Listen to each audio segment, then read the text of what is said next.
Hi అండి, good morning. Today morning అండి. ఏం చేయాలబ్బా అని ఆలోచించాను.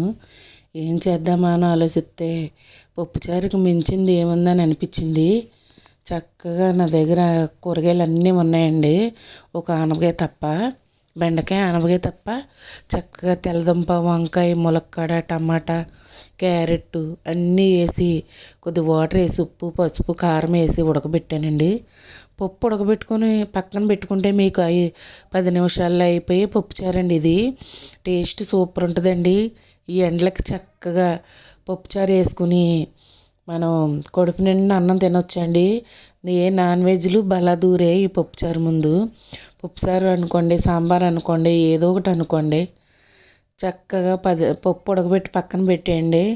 లేదంటే ఉదయమే చేయాలండి, నైట్ ఉడకబెట్టి ఫ్రిడ్జ్లో పెట్టేయండి.